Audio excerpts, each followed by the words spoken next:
السلام عليكم حبايبي متابعين قناة البساطة في الطبخ والخياطة. شلونكم يا أحلى سنادس؟ طبعا رجعنا لكم بفيديو جديد وفيديو كلش مهم وكلش حلو خاصة في فصل الشتاء، هو طبخ البامية.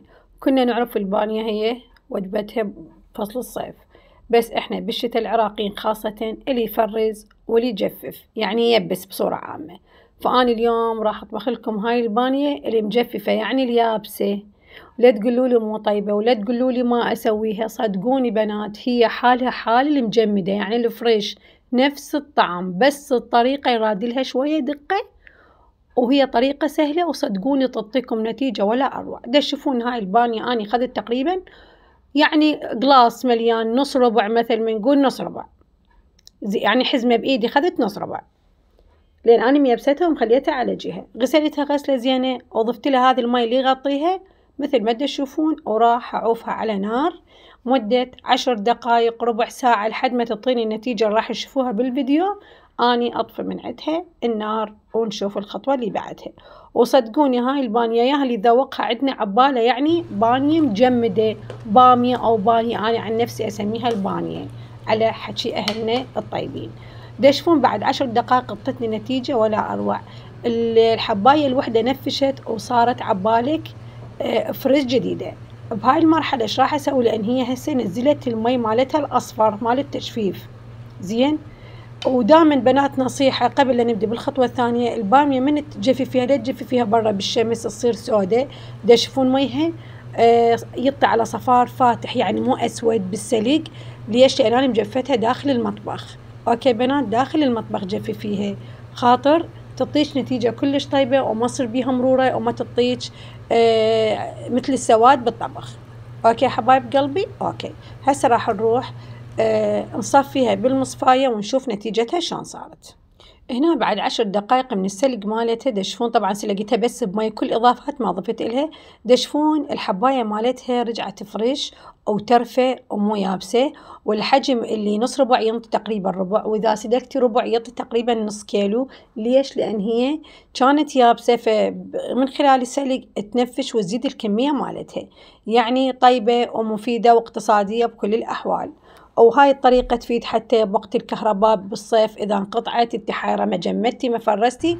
دائما أني أفرز بالمجمدة وأجفف خارج المجمدة بهاي الطريقة، وتفيدني بأوقات الشتاء البرد، تقضينا يوم كلش طيب باي البامية ويجنن يجنن.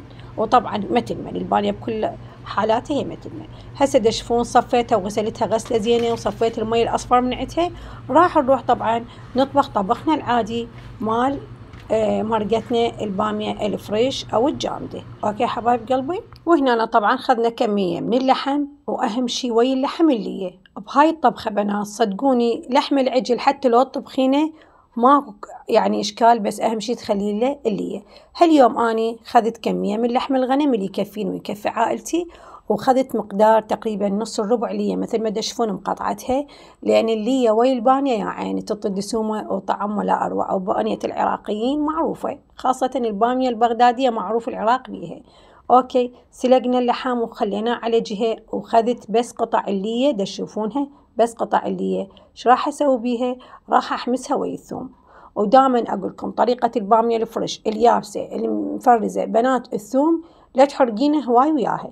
تشوفون هاي اللي شلون حمستها ونزلت العصارة مال الزيت مالتها كاملة، وضفت لها شوية زيت على مود لا تحترق، لأن أنا ما أحتاج زيت هواي. تشوفون هي دسمة كلش تكفيني.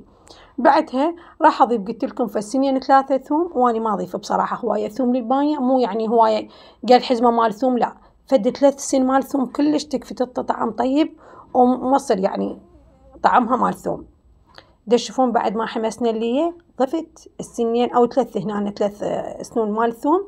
راح أنزل عليها البامية المصفاية كأنما هي فريش جديدة، وأنزل عليها اللحم على مدين مرد وأحمسهم كلهم حمسة زينة لحد ما يتلابسون ويا طعم اللية ويا طعم اللحم. وهاي اللجعة مال الجدر يا عيني، يعني هي تعطي طعم كلش طيب للبانية وتعطيها دسومة كلش طيبة. هو هذا سر البانية العراقية، إذا ما بيها لجعة جدر وحمسة لية ما تصير طيبة صدقوني. بعدها راح أضيف طبعا كمية من الملح حسب الرغبة، يعطي شوية ملوحة طيبة بهاي المرحلة. على مود الحباية مال البامية تتلبس ويا الملح، وشوية بنات ذرات كلش قلق، يعني مقدار نص ملعقة مال شاي شكر أو سكر، أحمسهم. وبعدين أضيف عليها مقدار من الطماطة اللي إحنا هارسينها بالخلاط، ومقدار من المعجون، أحمسهم حمسة زينة وأخليهم يشربون وتروح الزفارة من عندهم مال الطماطة والمعجون. نرجع على الخطوة اللي بعدها. هسه تقولين يا خالة أم عباس ليش يحتاجين السكر أو الشكر؟ على مود يقضي على المرورة إذا باقية مرورة بالبامية المجففة. بعدها طبعا بعد ما انحمس المعجون وطلعت الزفارة مالته، ضفت كمية من المي اللي يكفيني للمرقة، وخليتها تتسبك على نار كلش هادئة وتعطي طعم ولا أروع. وهنا بعد ما شفنا هاي الفقاعات بالجدر صارت يعني مرقتنا جهزت للأكل. وشلون مرقة صدقوني بنات، عبت المطبخ ريحتها تجنن، والدسومة هاي الطافية فوق الجدر تشوفونها هاي دسومة كلية ولا أروع.